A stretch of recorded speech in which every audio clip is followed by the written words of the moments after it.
Welcome to the Hannahcast. My name is Christian. Sorry this is a bit late. There's been some stuff going on with us here in with whatnot. I'm already spilling on words. And once again, I am joined by our lovely friend Raphael. How's it going? Glad to be here. Glad we could get this done at the least. I know it's late, but you know, better late than never. Now, we have quite a few things to talk about today, some of which include, the, news from last week and whatnot, and we also have some stuff from this week, and so, anything going on with you this week, Raphael? Not much. I helped my sister, pack for going back to New York for college. Other than that, not a lot.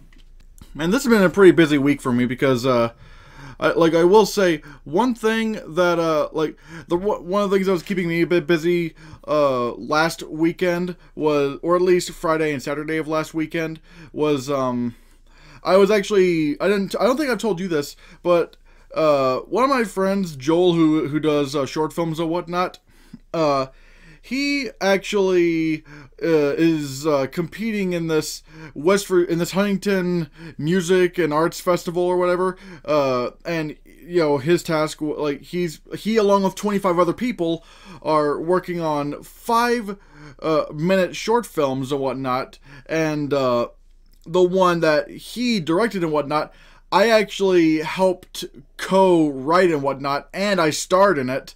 And I'm really excited for this, especially since it's actually, this, along with the other contestants, is actually going to be shown this Monday at the movie theater. It's pretty awesome. I mean, thanks. It's now granted, it's Marquee Cinemas, and that makes me a little bit worried, because I'm wondering if they actually saw the video and whatnot. So, who knows? But, I'm really excited for that. Apparently admission's free, so hey, there's that. So that was a little bit what was keeping me busy. But hey, we're all good now. And let's just jump right into our first topic, which is, again, this is last week's news, but whatever. Apparently, Toy Story 4 sort of recently made $1 billion, and apparently that means that Disney this year has 5 movies that made $1 billion this year. And those movies being, of course, Avengers Endgame, The Lion King, Captain Marvel, Toy Story 4, and Aladdin. This is This is unprecedented, because this apparently now means that Disney holds the record for the most billion-dollar movies in 1 year, and the year ain't even over yet, because we still have Frozen 2 coming out, which I think is going to make $1 billion, and Star Wars The Rise of Skywalker, which I know is going to make $1 billion. What do you think of this news, Raphael, of Disney having 5 films in a year that's not even finished that made over $1 billion? I mean, they're definitely doing something right, as far as, properly marketing those movies and making sure that they're of some quality. I think that it's a really huge milestone for any company to do something like that. And I think that Disney really does deserve a lot of recognition for this, because, it's not easy to make movies in the first place. It's even less easy to make good movies, and this just goes to show you that for the most part Disney is putting out quality movies, and rightfully so, they are reaping the rewards. Yeah, and the reason why I'm not counting Spider-Man Far From Home is because technically that was a Sony release. Which again, I feel like just makes this whole thing even more impressive, that even without Spider-Man Far From Home, Disney was still able to do this. Now, oddly enough, I never thought Aladdin was going to make $1 billion. Now, I was hoping it would, because I thought it was great. But, even though I love the marketing, people weren't really that impressed with the marketing and whatnot, and people were already kind of iffy on the idea of Will Smith as the genie, and the reviews were a lot less negative than I would have hoped. A lot more negative than I would have hoped, I should have said, but surprisingly, Aladdin was able to do it as well, because, like, I thought this would probably make 500 million at best, but I think that might have had the Greatest Showman effect, where, you know, you have this musical spectacle of a movie that no one expected would be as big of a hit as it was, and I really commend them for that. I still have not seen Toy Story 4. Again, I could, but obviously Marquee Cinemas is just But this, I feel like, is a huge milestone. And again, I'm very sure this number is going to go up to 7 movies this year, because, I mean, there's a chance Maleficent 2 could make $1 billion. I mean, the first one overperformed, so there's that. But I don't see how Frozen 2 and Star Wars The Rise of Skywalker are not going to make over $1 billion. Like, I don't see how that's not going to happen. So this is a very incredible milestone, as is. And speaking of Disney's box office, also apparently, which is crazy, is that the Lion King is not has made over, right now it sits at $1.4 billion, which not only makes it the highest grossing animated film of all time, but it also makes it the 9th highest grossing film worldwide as of right now, which is August 23rd. But again, the fact that this new Lion King is the highest grossing animated movie of all time, because, like, it looks live action, but let's not kid ourselves. I mean, everything in the movie is animated except for one shot. But Raphael, what do you think of The Lion King becoming the highest, like, beating out Frozen as the highest grossing animated film of all time? And where do you think this what do you think this means for, like, the future of animated movies and stuff? I really don't know. I personally wasn't particularly that impressed with The Lion King's visual work, but that's just me personally. I mean, good for them, I guess. I could see maybe Frozen 2 smashing that record, though. Not that it would matter, since, like, they're both Disney properties, but that's the only real competition I could see for it, is another Disney animated movie. I don't even know if Frozen 2 is gonna do it. I mean, unless, like, because The Lion King, I felt like The Lion King is, like, one of the most beloved animated movies of all time, and I thought, like, if it had gotten, like, really good reviews, I think this would have made probably $2 billion. But even then, I feel like even right now, as the 9th highest grossing film of all time, that is even then it's staggering, because, like, I mean, I personally I love this new Lion King. I was very impressed by it, especially the fact that everything looks photorealistic. Like Jon Favreau said that only one shot in the entire movie was actually filmed with a real camera. But I mean, this whole thing about The Lion King I thought was very impressive. The fact that they were able to make an entire animated movie and make it look as photoreal as it was, and now it is the highest grossing animated movie of all time, and now the 9th highest grossing movie of all time, period.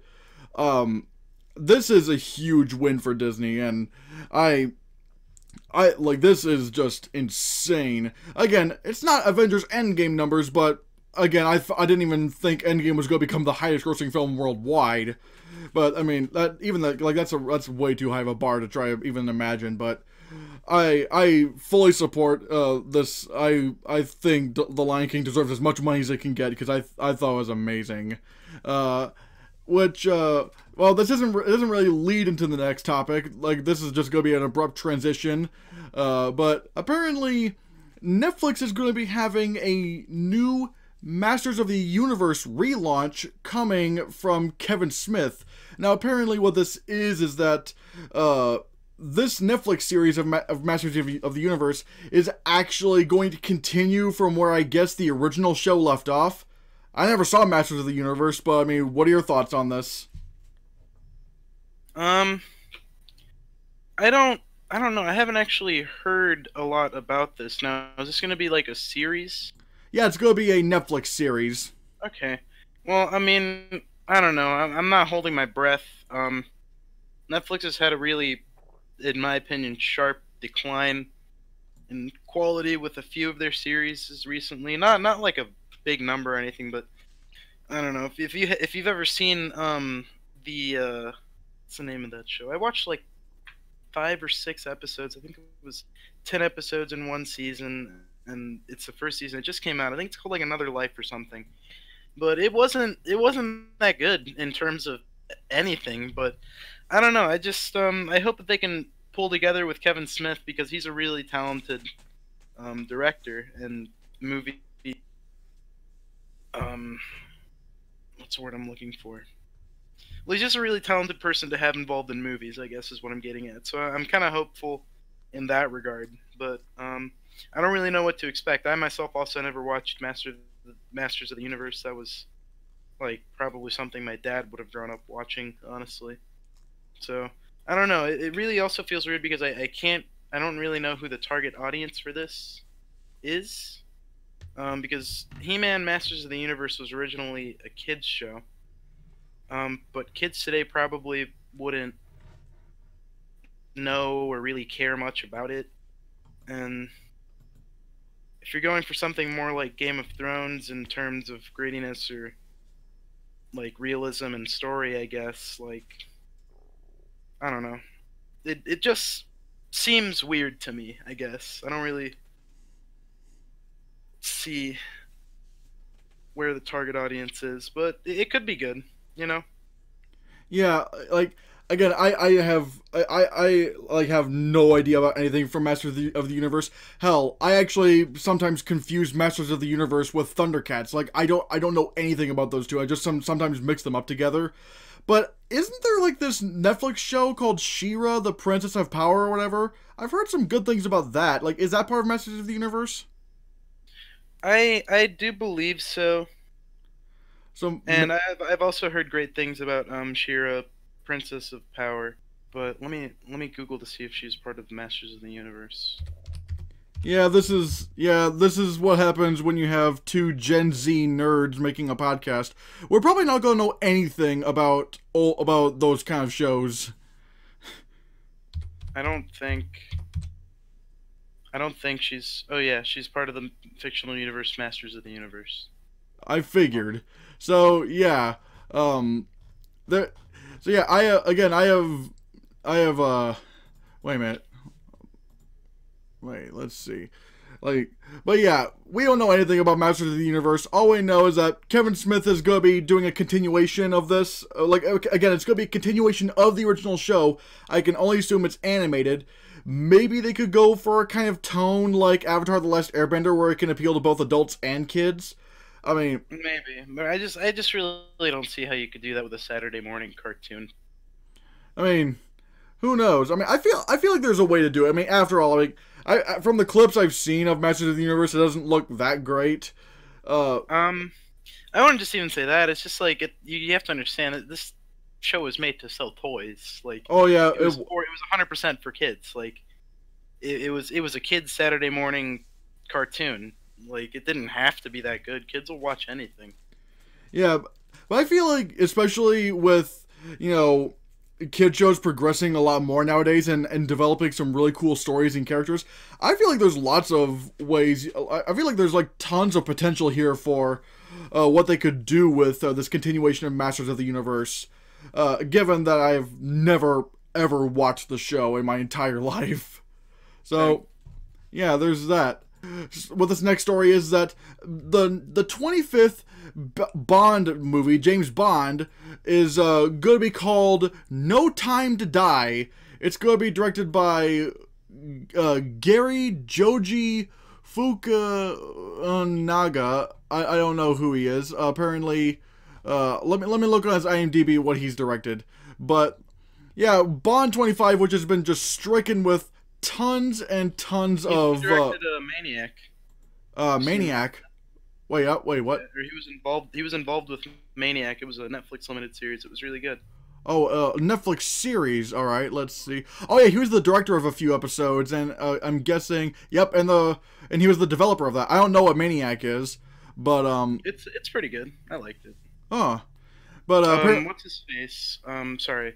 Oh God, Jonah Hill's in it, and so is Emma Stone. Oh yeah, I've heard of that. Oh wow, I guess it's a super bad reunion, but yeah. But apparently, yeah, this guy Cary Joji Fukunaga, he directed movies like Beasts of No Nation, Jane Eyre, and was also, of course, the screenwriter of Beasts of No Nation. But he was also one of the writers of It, the 2017 film. Which, hey, that sounds pretty cool.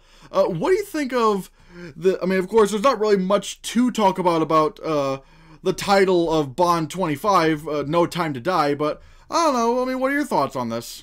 I'm pretty excited. I'm always happy to see a new James Bond movie. I'm a fan of James Bond, you could say. I've seen almost all the movies. There are a few that I haven't seen, but I've seen most of them, and I've liked what Daniel Craig's been bringing to the table when it comes to playing James Bond. I wouldn't go so far as to say that he's like my favorite or like the best, but he's doing a great job. Or done a great job with his movies. Yeah, I personally love Daniel Craig as James Bond. I haven't seen a lot of the Bond movies. I think I saw a little bit of one of the Pierce Brosnan ones. But one thing I love about Daniel Craig's James Bond is that he's both cool and badass. Especially in Casino Royale. Like, holy shit, that guy was a cold-blooded motherfucker. Yeah. In fact, I actually just recently watched Casino Royale on Netflix, and I was like, whoa. Especially those action scenes, where I'm guessing apparently a lot of the stunts were done by Daniel Craig, which, I mean, hey, I always love it whenever an actor commits to an action scene. But yeah, I haven't seen. I think I've only fully seen 2 James Bond movies, and that was Casino Royale and Skyfall, which I both loved. Haven't seen Spectre. I probably should try to see that, and I probably should also try to watch some of the other ones. But hey, I'm at least glad we're seeing some kind of progression with this Bond 25 movie, because. Yeah, and from what we're looking at, from what the sources are saying, this could be Daniel Craig's last outing as James Bond, which makes me wonder who they're going to get as the next James Bond, really. Yeah. And another reason why I'm also really excited for this is that apparently Rami Malek is going to be, I'm guessing, the villain of this movie. If you guys don't know who Rami Malek is, he was in Mr. Robot, and he won an Oscar this year for Bohemian Rhapsody, and he also played what was it, King what was his name, Achman-Ra in Night at the Museum. Bet you guys didn't remember that, did you? Let's move on to our next topic, which is probably the most heartbreaking one, the Marvel Sony drama. With the whole thing about Spider-Man, which, if you guys don't know, Sony and Marvel were negotiating a new deal to extend the Spider-Man thing, but Disney was demanding way too much for that deal, demanding 50%. They wanted to basically have a lot of control in not only producing the next MCU Spider-Man movies, but also future Sony Spider-Man movies, which, and basically it was a deal that Sony could never, ever, agree to, which, again, I usually try to have, Disney's side on this, but man, I think they kind of dropped the ball on this, and I don't know what's going to be, I'm hoping they can resolve this, because I like the Tom Holland Spider-Man. What's your thoughts on this? I really too think that this is just a textbook example of Disney's greed getting the better of Disney and then messing everything up. But I too hope that they decide. I don't know if. Well, I hope they decide to keep Tom Holland. Obviously, but I think it'd be even cooler if maybe if we weren't going to be seeing Spider-Man in the MCU, Sony could kind of use that as a catalyst to help some of their other movies. Maybe we could like I don't know have a Venom in the Spider-Man universe. You could really go super deep into the Spider-Man universe. There are a lot of good characters that don't really get a lot of limelight in the movies, and geez, who knows? Maybe at this point there could even be a Spider-Man movie with Deadpool in it, or vice versa. Well, But I like I said, I don't know. I really want them to just come together and come up with a fairer deal on Disney's part.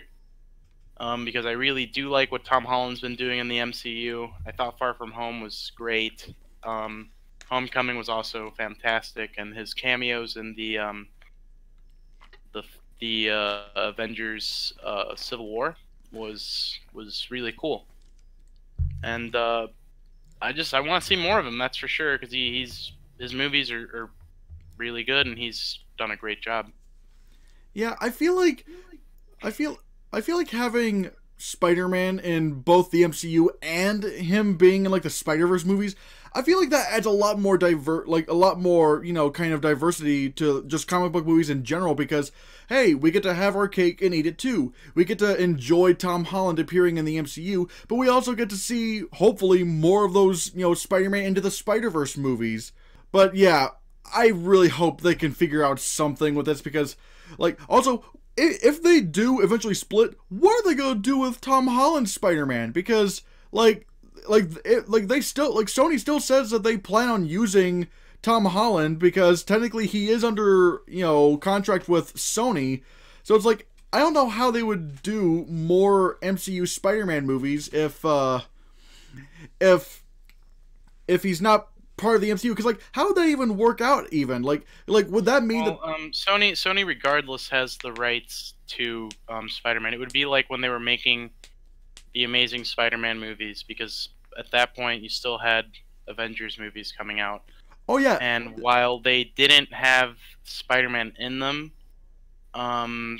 they would either just stop mentioning him, or he would die or something like that. But the end of the road would be that you would have Disney doing their MCU stuff and Sony making their separate Spider-Man movies. I mean, yeah.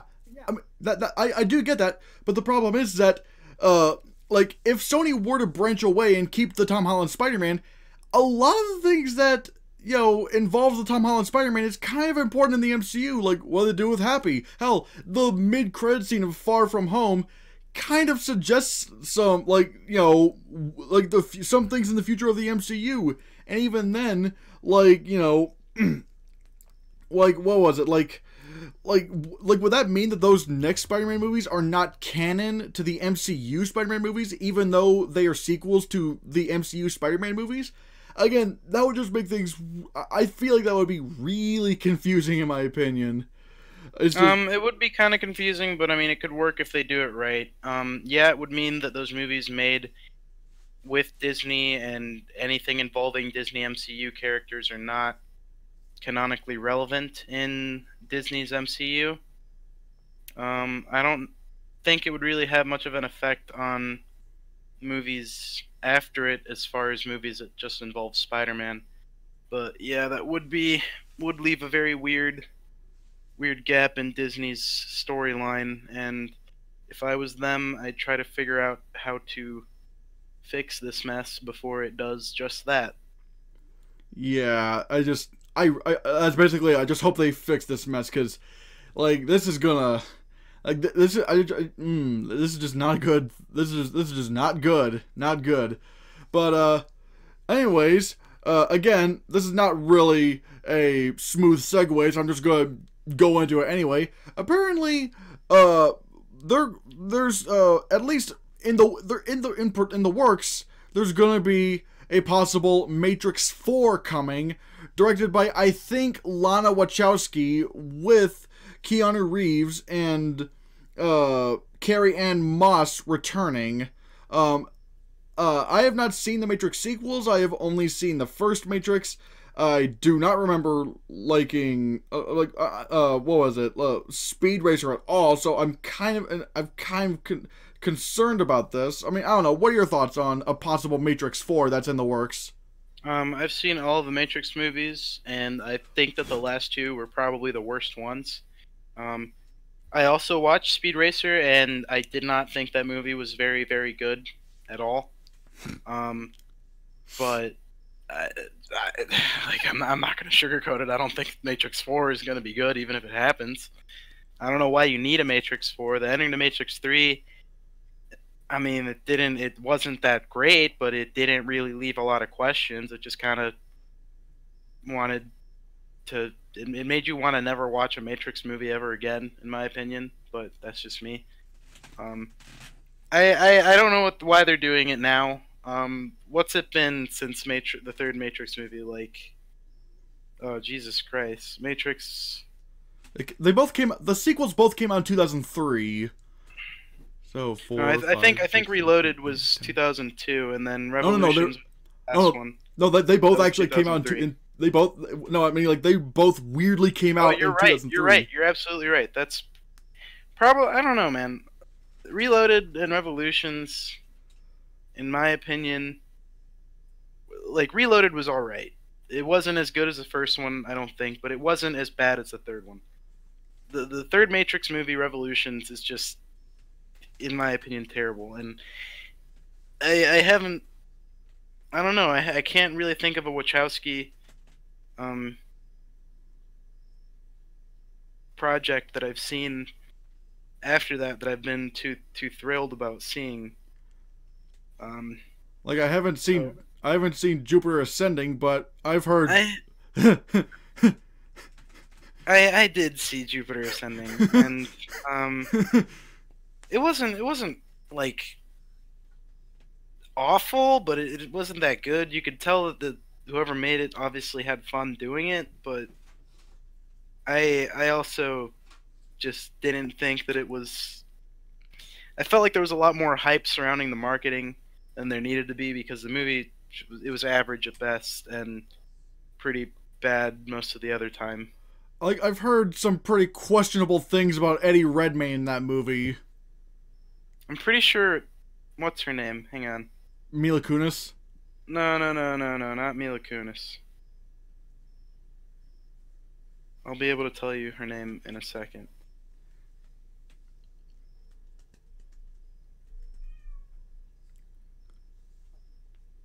No, I can't think of it.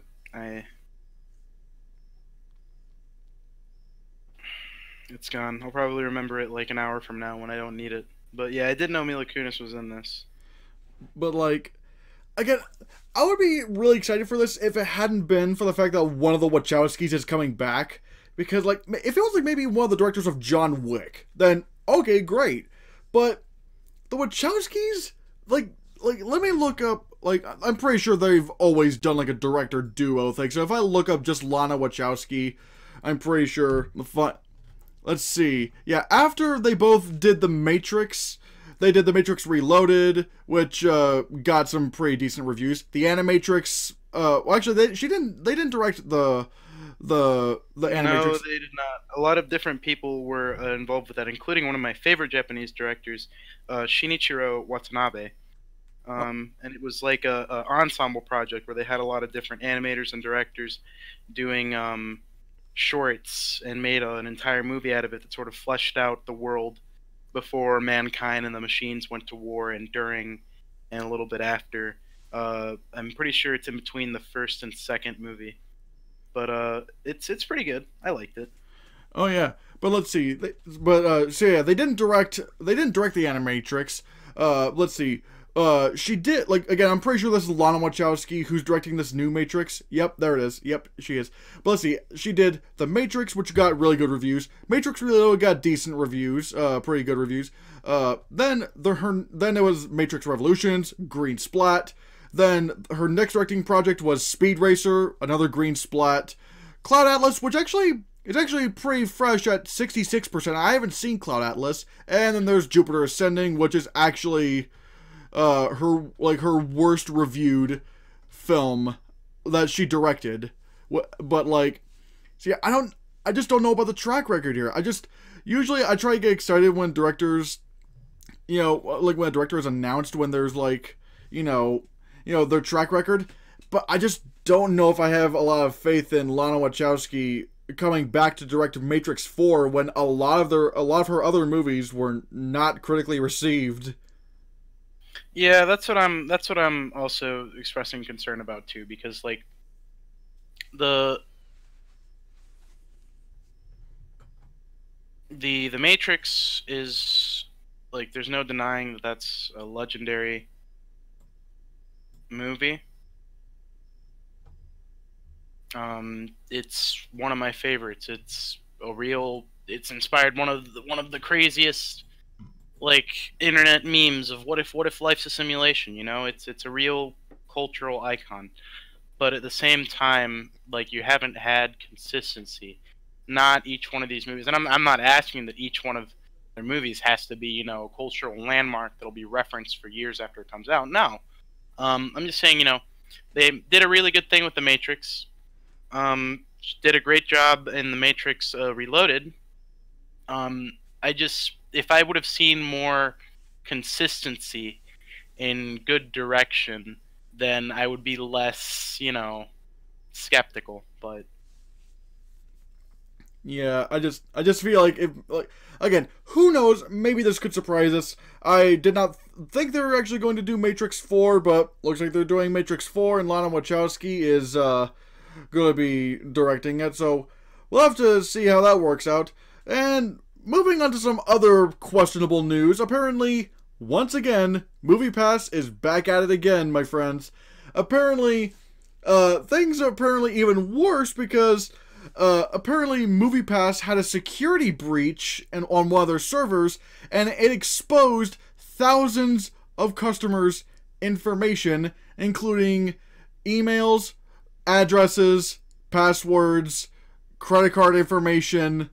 Holy shit! I am glad I canceled it last year. What are your thoughts on this? That's just a big yikes, but it just goes to show you how much of a piece of shit company they are. They can't even, like, what do they do with all of this money that they con out of people? Because, like, they're purposely overloading their service so that people can't go to movies and stuff like that, or cutting off a certain movie if X amount of people buy it. But they're still getting all of this money. This is my question. Like, this is where I'm confused, because what are you doing with the money? Like, you're not investing it in security because you just had a data breach. Oh, it gets even worse, because apparently that server was not even protected with a password. That's incredible. So you're obviously not spending it on security because you don't even have a password on your server with all of the secret customer information that you're supposed to guard or whatever. Like, and then, like, they're obviously not spending it on any of their services because they still operate how they've been operating for the last few months, like shady weirdos. So, like, what? If I can put a password on my phone, my fucking phone, why can't MoviePass, an actual corporation, put a password on one of those servers? Like, Christian, you're missing the point, bro. The more money they spend on passwords and stuff, the less of it goes into their CEO's pocket. No, but they're losing money. That's the problem. Like, they're actively, like I think they're what is it?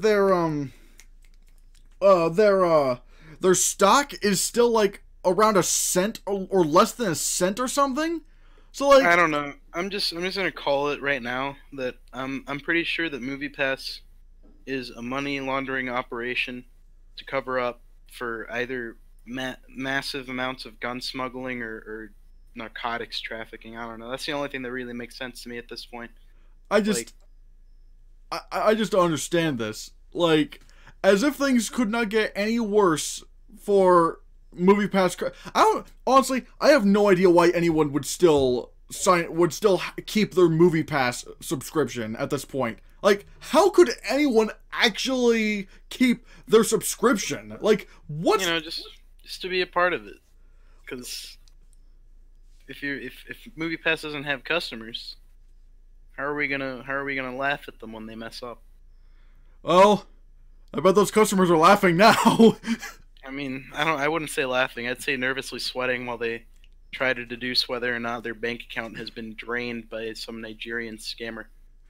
Oh God! I mean, but hey, I mean, it is a Nigerian prince. I mean, you gotta know that. Yeah, he is a prince, and he just needs your bank account number to transfer you the money. Yeah, exactly.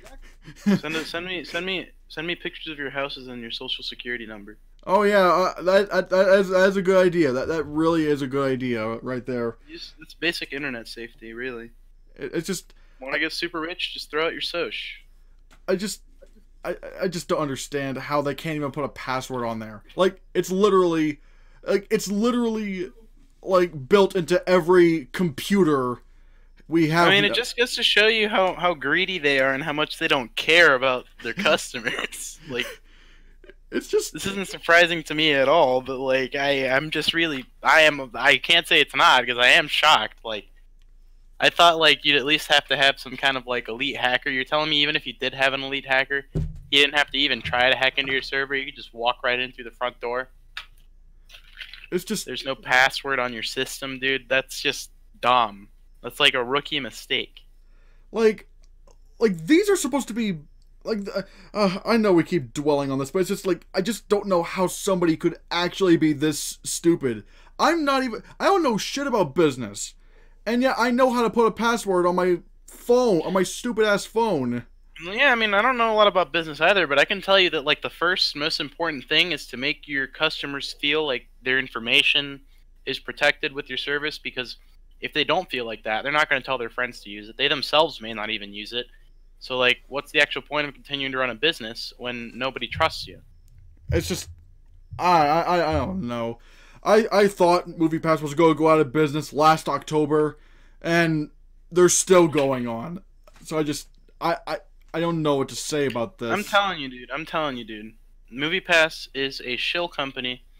They are either selling massive amounts of guns or drugs or both, and laundering the money through MoviePass. Like, think about it. How else could they still be afloat after literally like doing all of this shady shit that people aren't that stupid? No. There's one guy breaking his back, sweating, selling those guns, selling those drugs so that he can keep MoviePass afloat, so that he can launder the money and spend it on stuff and not go to jail. Who knows? I think that's it. I really think that is the answer, because nothing else makes as much sense to me. Oh, God. Here's hoping they're just trying. You gotta give it to him. It's working. Yeah, here's hoping at best they're just trying to get a lot of money so that they can breach Area 51 this September. So me too, bro. If that's the real if that's the real deal, I'll redact everything I ever said, and I will worship MoviePass. In fact, I will apply and work at MoviePass to help them get funds for important projects like that. I mean, you gotta find somebody to clap those alien cheeks. Dude, like, they're not gonna clap themselves. Yeah. So yeah, MoviePass. Yeah, this is a whole it's just ridiculous at this point. It's basically the Titanic violin song or whatever. So yep. There's that. This next one actually just broke today, and I don't know if you saw the YouTube clip I showed you of this, but apparently Nickelodeon is coming out with a Lego Jurassic World prequel animated series. I did have a chance to look at that, and it looks interesting. I mean, well, for one thing that comes to mind is really Jurassic World or Jurassic Park, as I lament that title. But it's like, yeah, I feel your pain, brother. Do not worry. But like, wasn't aren't the Jurassic Park / World movies like extremely violent, where people get eaten alive by dinosaurs? Well, see, that's why I think it could work, because they're Legos. You can disassemble a Lego in whatever way you want. You could show a Lego violently getting eaten by a T-Rex because it's a Lego. What's going to happen? Oh, the legs are going to stay in place while the rest of them goes inside the dinosaur. Oh, cue laugh track. Haha, it's a Lego. It doesn't matter because they're not really alive, so you can kind of do whatever you want to them. But the problem is that Netflix is also going to be doing a Jurassic World series called Camp Cretaceous, which is from what the looks of it, it's actually going to be like I don't want to say proper, but it's like a legitimate Jurassic World series and whatnot. Yeah. I find it kind of weird that, you know, the Jurassic Park / or World series now, as it's called, I mean, I don't know what to think, but I mean, granted, can't be as bad as Jurassic World Fallen Kingdom was. I hope not. What do you mean, bro? That movie deserves Oscar every year. Well, I mean, depending on the Oscar, best screenwriter. Okay, yeah. Best screenwriting. Oh, yeah, definitely. That was some fantastic screenwriting. But and best actor, best lead actor, best lead actor, and supporting actor. Again, the weird thing for me about Fallen Kingdom was that my only problem with the film was the writing, but considering the writing was such a big thing with that film, that was the main reason why I thought that film sucked. That's why it needs an Oscar, so that the writing gets better. Oh god. But just, the other, and it's also kind of, I mean, at best, I'm hoping this can maybe introduce kids to, you know, go watch the original Jurassic Park, because that film is definitely worth seeing. Like, for me, that's, my favorite movie, but, Make sure to watch it at least once every year. Yeah, I actually saw it in the theater, weirdly enough, the day before I saw The Lion King, even though it was in the smallest theater in the auditorium. I'm like, really? Smallest auditorium for Jurassic Park? But I once went and saw it. They re-released Jurassic Park into theaters, in some places in 3D, which I went and saw. I don't really think the 3D was worth it, but it was cool seeing Jurassic Park on the big screen. That's for sure. Yeah, but again, I thought Jurassic World was alright. I thought it was okay, but again, just wow, I was really not expecting how stupid Fallen Kingdom would be. Yeah, no, me neither. Jurassic World, I enjoyed it well enough. With the first time I saw it, I was like, you know, I had a good time. It was a pretty solid entry in the Jurassic World Park franchise. And then I went and saw Jurassic World 2 Fallen Kingdom, and I talked to myself seriously. I said, look, this obviously probably isn't going to be as good as the first Jurassic Park. That's obvious. It's going to be more on par with the Jurassic World, which is fine, because Jurassic World was a perfectly acceptable film. But then I saw it, and I was so wrong about it. It wasn't... I wouldn't even use the word passable. There were so many things wrong with the move, from the plot to the just direction given to the actors.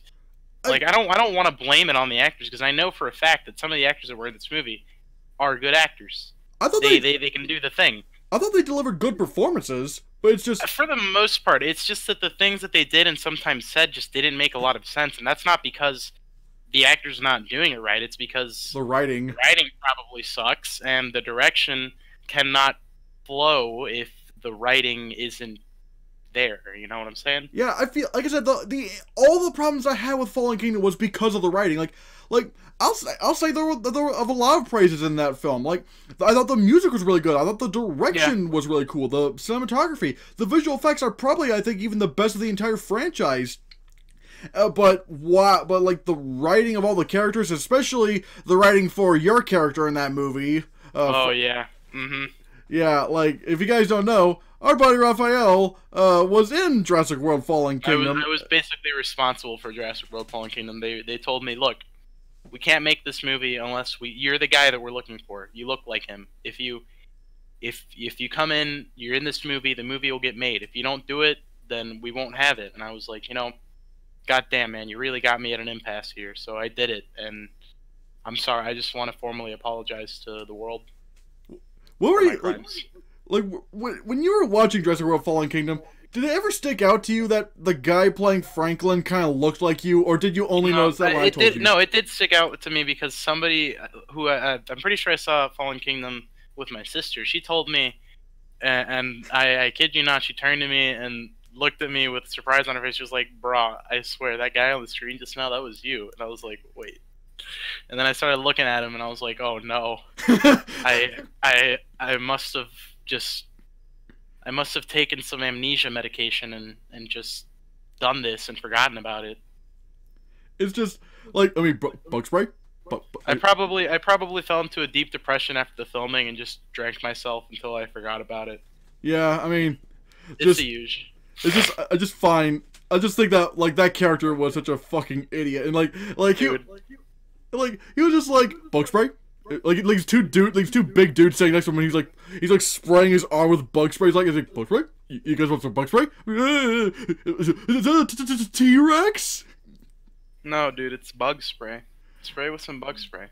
I know, but it's just like the way he would say, like, like the way he would worry about things. Like, wait, I thought you said the T-Rex was dead or something. It's like oh. Yeah, I didn't really enjoy his performance in that movie. I don't think his character was very good or well thought out. But I thought Justice Smith did a good job playing the part. I thought his acting was good, but I just thought the character was insufferable. No, yeah, that's exactly what I'm saying. Like, I just don't think. I don't understand what direction he could have possibly been given to give us the beauty that was that performance. Myself. Yeah, we basically this just kind of turned into a little mini review of Fallen Kingdom, but I don't know, like with Netflix making their own Jurassic World animated kids series, and now Nickelodeon coming out with their own Lego animated Jurassic World series. I mean, again, the best I can hope for is that this can appeal, like this can get kids to watch the original Jurassic Park. But I really wish we would have gotten more Jurassic Park stuff when I was a kid. Like, this would be amazing, but yeah, there's that. Which, speaking of Nickelodeon, this gets us into our final topic of today, which is our review of the Netflix animated film, which is Invader Zim: Enter the Florpus, the continuation of Invader Zim, the series and whatnot. I have been waiting so long for this. I mean, because, like, Invader Zim is, like, one of my favorite animated shows of all time. Like, so yeah, before I go on with this, what are your thoughts on Invader Zim: Enter the Florpus? I thought it was incredible. I loved it. I watched it with my girlfriend, and she had never seen Invader Zim before I showed her Enter the Florpus, so I actually paused it and then went to Hulu and watched a few episodes of the TV series, because the TV series isn't on Netflix, and I think that's a crime. But she thoroughly enjoyed it too. She loved the TV series, and she's probably gonna want to watch more of it. And I thought the movie was very, very true to the TV series. The characters were all just like I remembered them. It was the humor was there, and just Zim and his non-stop, need for world domination to impress the tall ones and stuff. It was awesome. It was definitely fun to see all those characters in something new. Okay. Well, I guess you guys are gonna see us get into a little bit of a disagreement here, because I was massively disappointed with Enter the Florpus, in my opinion. Like, really? Yeah, like, again, Invader Zim is one of my favorite animated shows ever. It's such a fucked up, weird, disturbing show, and I never felt that disturbingness was in Enter the Florpus. Like, everything was for me. It was so brightly colorful. It was and even though the characters would make weird faces and there'd be weird angles, nothing content-wise made it feel like Invader Zim, in my opinion. It's just, I'm not saying I don't think this was terrible. I can find some good things in it. Of course, all the actors' performances were really good. Maybe not the color palette, but the animation itself I thought was really cool. And there was this one song called Peace is Nice, which was amazing. But yeah, I just personally did not feel that. I felt like this was a very watered down, kid-friendly version of Invader Zim, which, even though the original show was, technically a kid's show, it was fucked up. Like, literally in the second episode of the entire series, you only see the shadow, but you can clearly see a kid's eyeballs being ripped out of his skull. And there's I just felt like there was just nothing that nothing that aggressively humorous in this movie. It just felt very, very toned down and kind of, sanitized, in my opinion. Maybe. I mean, I wouldn't go so far as to call it like a kid version of Invader Zim. There definitely were some darker things in this movie, like the whole idea that Zim finding out that he had pretty much just been abandoned by the tall ones, that he was just sent there so that he would die. Them outright saying that, I thought was hilarious and not exactly something that's the most kid-friendly. The color palette, I don't know. I mean, it felt pretty Zimmy to me, especially the scenes that were outside in the town and stuff.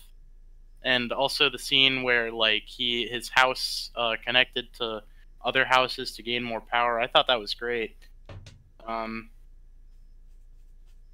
as far as the plot itself, I thought it was serviceable. It definitely, my issue is that they only really had 71 minutes of runtime to really call back on a show that's been off the air for what, over 10 years, I'm pretty sure.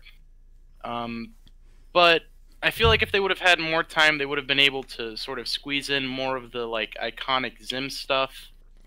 But since they didn't, I guess they just went for more of a tell the story and get out of their route. Although, like I said, I did think they did a good job. Especially the bits with Dib's fake dad. Oh yeah, I thought that was kind of funny. And also, did you notice that Justin Roiland has a little cameo? Yeah, Justin Roiland, he plays that little robot that makes yeah, I noticed that. I thought that was incredible. I turned to my girlfriend as soon as he came on screen, and I was like, I think that's Morty. Yeah, I thought that was pretty cool. I didn't expect that. And again, I do feel like they're worth some things to like. Like I said, what do you think of the song "Peace Is Nice"? I thought it was. At first, I was like, I don't know where they're going with this, but then it kept playing, and I was like, okay, all right, I approve of this for sure. Yeah, I didn't like this movie all that much, but again, I will say I loved "Peace Is Nice." It's I have not been able to get that out of my head all the time. If you guys don't know what we're talking about, if you haven't seen it, but if you do, check it out. You'll know what we're talking about. Why of the whole "Peace Is Nice" thing. I am really glad you liked it. I wish I could like Invader Zim Enter the Florpus. I have this new philosophy now where if somebody likes a movie that I don't, I'm a little bit envious because I wish I could because I don't like disliking movies, especially if it's something that I really love, like Invader Zim. But you seem to be very satisfied with it, and I guess your girlfriend was really satisfied with it. For me, I just feel like Enter the Florpus just didn't do it for me. And I don't really know who to blame because Nickelodeon, it could be Nickelodeon, just not really wanting something as disturbing as how the original show was. I don't even think it's that. I just think that they were trying something new. Like I said, the show's been off for over a decade. It's not so unheard of that things take breaks and go in new directions. I personally don't think it was that far removed from the show in terms of disturbing things. You can't just fill 71 minutes of screen time with a bunch of stuff that just harkens back to Invader Zim. Oh no, I agree.